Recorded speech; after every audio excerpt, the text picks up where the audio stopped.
రైతులకి అందరికీ నమస్తే. Welcome to Lakshminarasimha agriculture channel. మనం వచ్చేసి ములకల చెరువు దగ్గర గుడ్డావల కోట దగ్గర ఉన్నాము. ఫీల్డ్ వచ్చినాము. ఇట్లా గుడ్డావల కోట సేనన్న రైతు పేరు. రైతు లేడు, ఇప్పుడే అట్టుకోపోయినాడు. మనం వచ్చేసి ధోని పడింది. ధోని పడి అంటే మనము ఇన్ఫినిటో కొసైడ్, ఇన్ఫినిటో వచ్చేసి బేర్ కంపెనీది ఇన్ఫినిటో. దాంట్లోకి వచ్చేసి కొసైడ్ కొట్టేవాది కొసైడ్. దాంట్లోకి బేర్ కంపెనీదే జంప్. ట్రిప్స్కు ధోనికి ఏదైనా నల్లమచ్చ పాడు ఉంటే కంట్రోల్ అయ్యాక ఈ 3 కాంబినేషన్తో ఇచ్చినాము. బాగా కంట్రోల్ అయింది. నెంబర్ 1గా ఉంటుంది. ఈ కాంబినేషన్తో ప్రతి ఒక్కరూ స్ప్రే చేయండి. ధోని కానీ మామూలుగా దోస పంటలో 40-35 రోజుల నుంచి 40 రోజుల లోపల 50 రోజుల వరకు పడుతుంటుంది.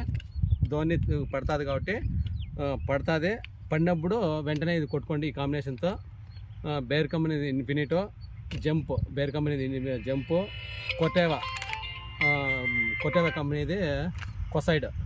ఈ 3 కాంబినేషన్తో కొట్టండి. కంపల్సరీ 100% రికవర్ అవుతుంది. ధోనికి బాగా కంట్రోల్లోకి వస్తుంది. ప్రతి ఒక్కరి కాంబినేషన్తో కొట్టాలని ప్రతి ఒక్క రైతును కోరుకుంటున్నాం. రెండోది వచ్చేసి ఈ మంచు ఎక్కువ పడుతుంది, కొద్దిగా వాటర్ కొంచెం తగ్గించండి. ఫ్రూట్ సెట్టింగ్ అప్పుడు మ్యాక్స్ బోరాన్ బాగా వదులుకోండి. ఎందుకంటే ఫ్రూట్ డ్యామేజ్ వచ్చేది, పగిలేది, అట్లా ప్రాబ్లమ్స్ ఉంటాయి. ప్రతి ఒక్కరు సొట్లు వచ్చేది అన్నీ ఉంటాయి.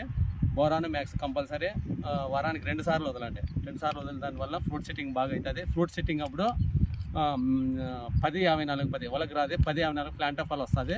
10-54-10 దాంట్లోకి మ్యాక్స్ కలిపి ఎకరాకు వచ్చేసి ప్లాంట్ ఆఫ్ ఆల్ వచ్చి 5 కేజీలు 2 కేజీలు మ్యాక్స్ 2 కలిపి వదలండి. ఫ్రూట్ సెట్టింగ్ బాగా అవుతుంది.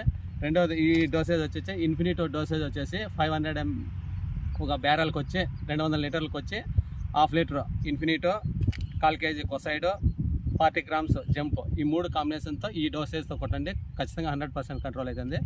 ధన్యవాదాలు. Thank you.